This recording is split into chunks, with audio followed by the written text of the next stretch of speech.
안녕하세요. 한 주간 잘 지내셨나요? 오늘은 저랑 이상스쿨에서 뜨거운 반응을 보였던 두 가지 이슈에 대해 이야기해보려 합니다. 그럼 이상스쿨의 탑2 지금 만나보겠습니다.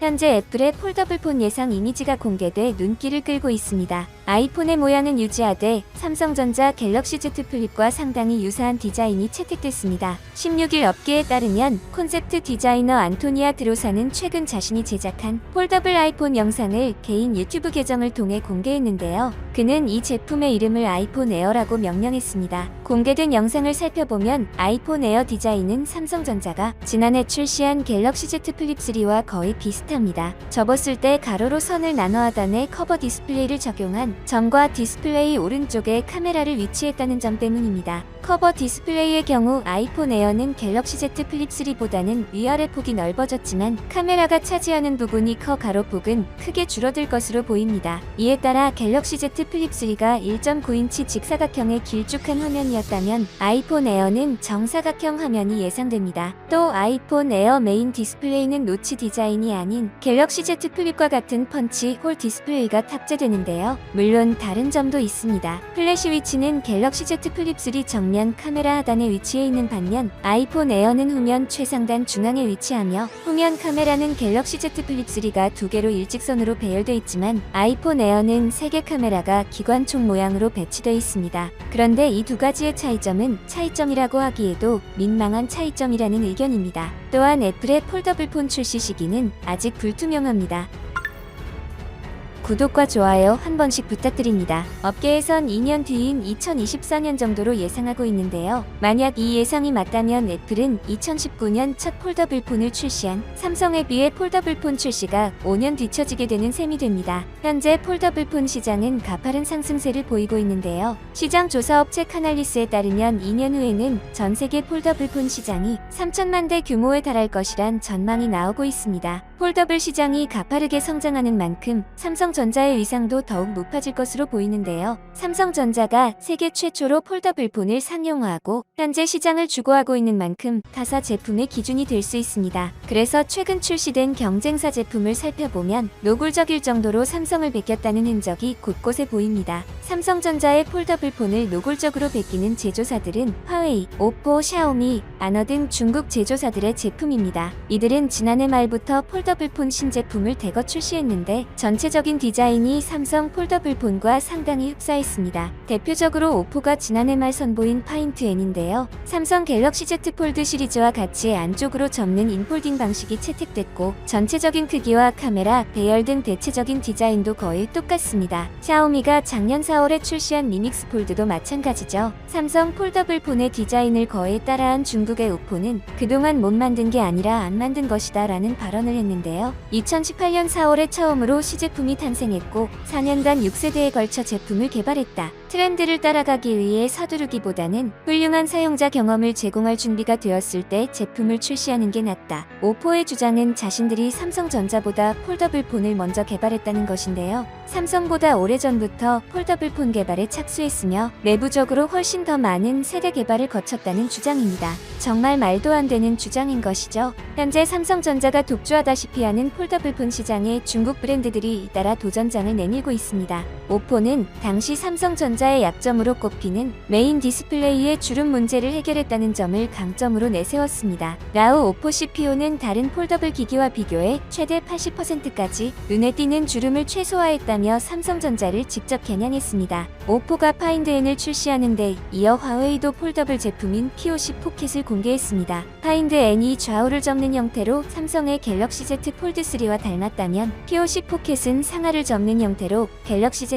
플립 3와 유사합니다. 한편 화웨이의 P50은 디자인을 강조할 것으로 보입니다. 정보기술 전문 매체 GSMRN하는 패셔니스타를 위한 기기이자 삼성 갤 플립 3의 시장 점유율 일부를 빼앗으려는 시도가 될 것이 명백하다고 평가했습니다. 여기에 두 회사 모두 삼성전자 대비 가격 경쟁력을 강조할 전망입니다. 파인드 N은 삼성을 의식해 갤 폴드 3과 비슷한 사양을 내세우면서도 출고가를 43만에서 57만원가량 낮췄습니다. 현재 시장을 독주하는 삼성전자를 겨냥한 행보로 풀이됩니다. 그런데 삼성 폴더블 폰을 따라하던 중국 제조사들의 폴더블 폰은 현재 어떤 상황일까요? 화웨이가 만든 크렘쉘형 폴더블 폰은 기기 결함이 지속적으로 도마에 오르면서 곤혹을 면치 못하고 있습니다. 특히 최근 지적된 힌지 고정력 문제에 이어 이번에는 연약한 디스플레이 문제가 거론되고 있습니다. 화웨이 폴더블 폰의 글로벌 경쟁력에 의문이 제기되는 한편 삼성전자는 얼떨결에 힌지에 이어 디스플레이 부분에서도 기술력 격차를 입증하게 됐죠. 삼성은 별다른 광고를 하지 않고도 중국에 의해 저절로 기술력이 입증된 것입니다. 현재 SNS상에서 P50 포켓의 디스플레이가 깨지고 화면이 다운되는 등 불량 현상을 토로하는 영상과 이미지가 올라오고 있습니다. 출시 초기부터 사용자들이 여러 불편을 겪으면서 글로벌 흥행에도 적신호가 켜졌습니다. 앞서 P50 포켓은 약한 힌지 고정력으로 구설수에 오르내린 바 있습니다. 힌지가 특정 각도로 고정되지 않으면서 헬스 모드가 어렵다는 설명입니다.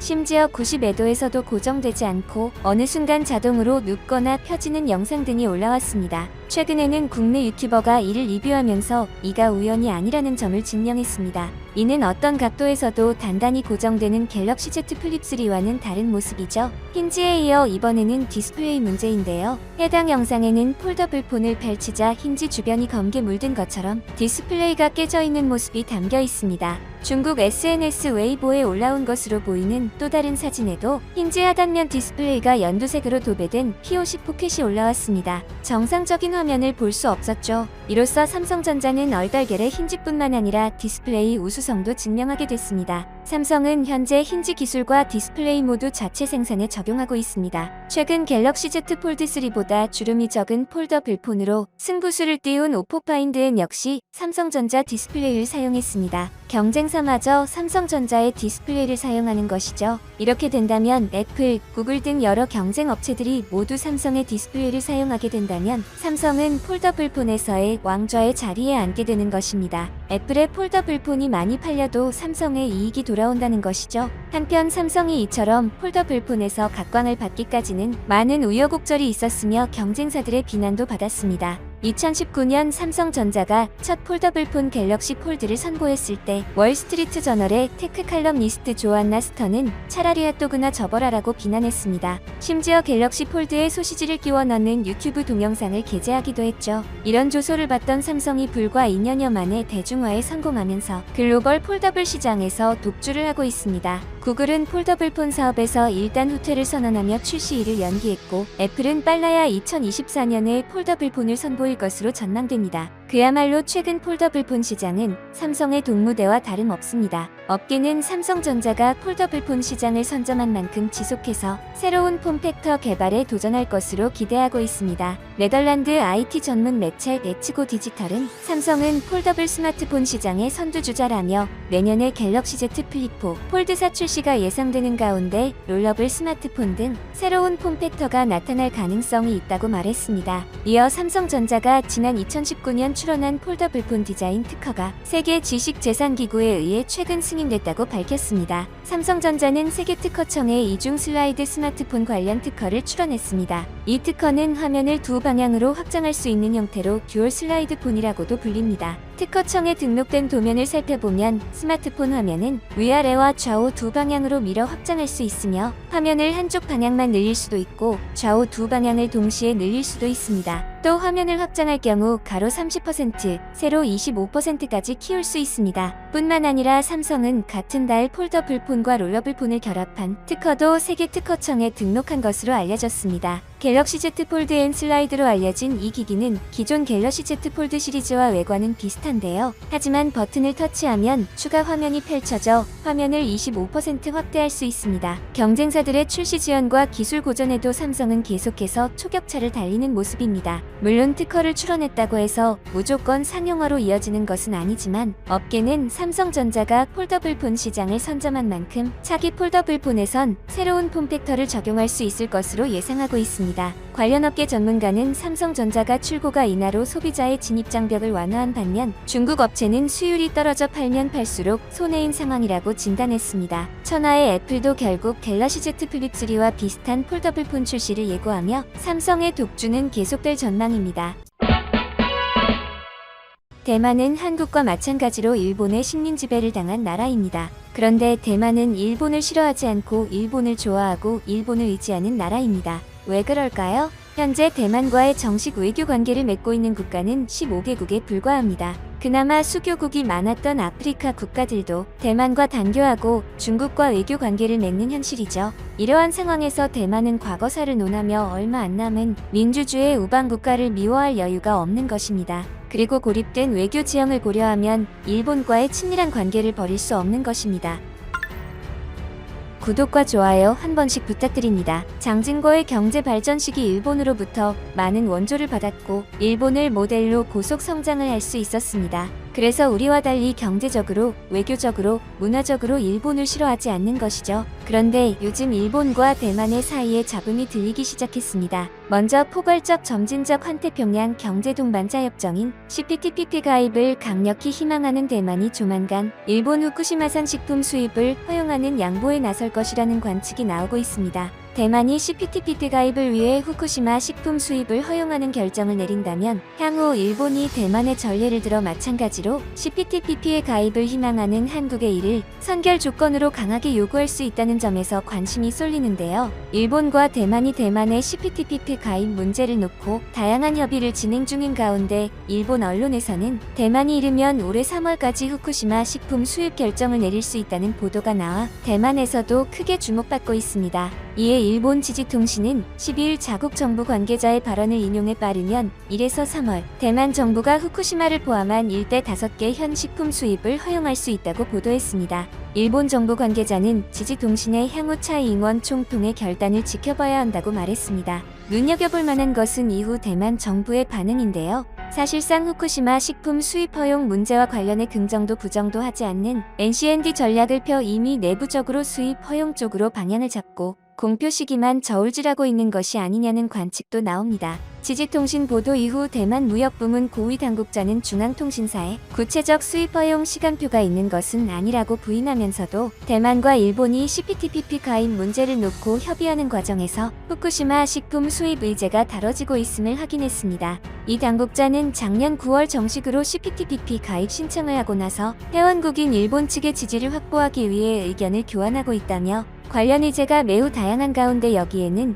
일본 측이 제기한 후쿠시마 식품 의제가 포함되어 있다고 설명했습니다. 대만은 세계 여러 다른 지역과 마찬가지로 2011년 3월 일본 후쿠시마 원전 사고 이후 일대 농수산물 수입을 금지하고 있는데요. 차이잉원 총통이 이끄는 대만 정부는 중국 경제 의존도를 낮추기 위한 근본적 수출 구조 다변화 차원에서 미국과의 FTA 체결과 CPTPP 가입을 강력히 희망하고 있습니다. 양안 관계가 역대 최악의 수준으로 악화하고 중국의 거친 압박이 일상화된 가운데 대만 정부와 여당은 큰 정치적 부담에도 대외 경제 구조의 근본적 재편 필요성을 절실하게 느끼고 있다는 평가입니다. 이런 차원에서 대만 정부는 앞서 대만 내 일각의 강력한 반발에도 가축 성장 촉진제인 락토파민 함유 돼지고기 수입을 전격 허용하면서 미국과의 FTA를 가로막는 중대 장애물을 제거하는 결단을 내렸습니다. 야당인 국민당이 이 문제를 국민투표로 끌고 가면서 차이잉원 정부가 정치적 곤경에 처하기도 했지만 지난달 국민투표에서 극미량의 락토파민이 함유된 돼지고기 수입 금지가 국제관례에 부합하지 않고 과학적 근거가 부족하다고 주장한 정부와 여당이 극적으로 승리했습니다. 락토파민 함유 돼지고기 수입 허용에 따른 후폭풍을 극복한 차이잉원 정부가 엄격한 검사와 통관을 전제로 한 후쿠시마 식품 수입 허용 추진에 자신감을 얻게 됐다는 분석도 나옵니다.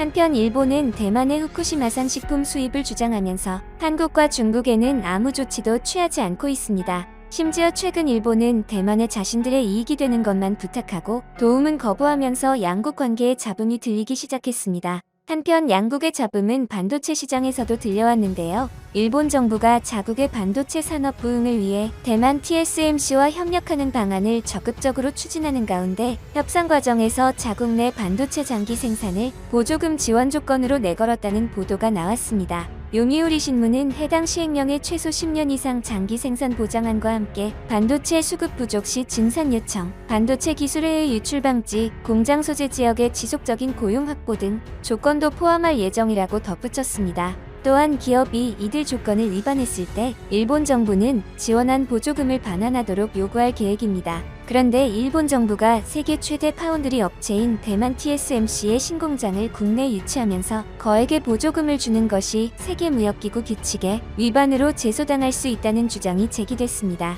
당시 기시다 총리는 TSMC 공장 건설이 일본 반도체 산업의 자율성을 높이고 경제 안보에도 크게 기여할 것이라며 지원하기로 한 배경을 설명했습니다. 아사히 신문은 TSMC 신공장 투자액이 총 1조엔 규모라며 절반인 5천억 엔을 일본 정부가 지원하는 방향으로 검토되고 있다고 전했습니다. 니혼 게이자이 신문은 이에 대해 보조금을 주는 방법에 따라서는 WTO 규칙에 부합하는지 여부를 둘러싼 논란일 수 있다며 조심스러워했습니다. 필수재가 된 반도체를 국가가 책임지고 확보한다는 경제 안보를 명분으로 한 거액의 보조금이 시장을 왜곡시킬 우려가 있기 때문에 WTO 규칙 위배 논란으로 이어질 수 있다는 설명입니다. WTO 협정 위반으로 즉각 간주하는 레드 보조금은 수출을 지원하는 보조금과 국산 부품이나 재료를 사용하는 조건으로 지원하는 보조금이 있는데요. 니케이에 따르면 통상법 전문 변호사들 사이에서는 일본 정부가 TSMC에 주려는 보조금은 레드 보조금은 아니지만 사례별로 위법성을 판단하는 옐로우 보조금에 해당한다는 의견이 많습니다.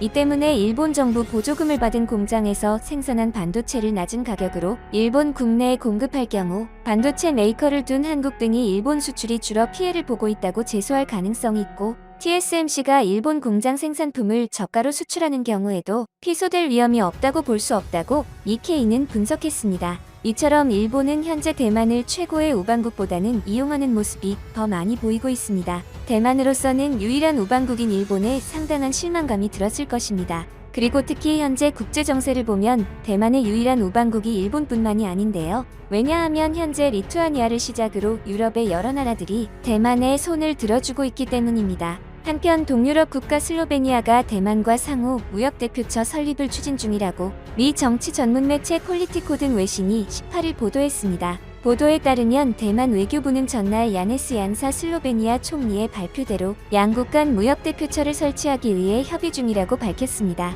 어우장한 외교부 대변인은 슬로베니아와 경제 및 무역 교류를 해왔으며 세계 민주주의 동맹국과 협력 관계를 강화해 나가겠다고 했습니다. 앞서 얀사 총리는 17일 인도 공영방송 프라사르 바라티의 국제방송 채널 디디 인디아와의 인터뷰에서 슬로베니아와 대만이 대표처 설립에 대해 협상 중이라며 대만인이 자신의 미래를 스스로 결정하는 것을 지지한다고 했습니다. 이처럼 현재 유럽에서도 대만을 지지하는 국가들이 생겨나며 일본의 유일한 우방국의 자리를 위협하고 있는데요. 작년 11월 로이터 통신에 따르면 대만 국가발전위원회의 쿵밍신 위원장은 지난달 슬로바키아, 체코, 리투아니아를 방문한 뒤 3개국 모두 반도체 개발과 관련해 대만과 협력을 희망했다고 밝혔습니다. 쿵 위원장은 3개국과 실무 그룹을 꾸려 반도체 협력 방안을 모색하고 기술 훈련을 위한 장학금을 지원할 것이라며 반도체 공급망은 거대하다. 국가들이 다양한 역할을 할 수 있다고 말했습니다. 그동안 대만의 파운드리 업체 TSMC는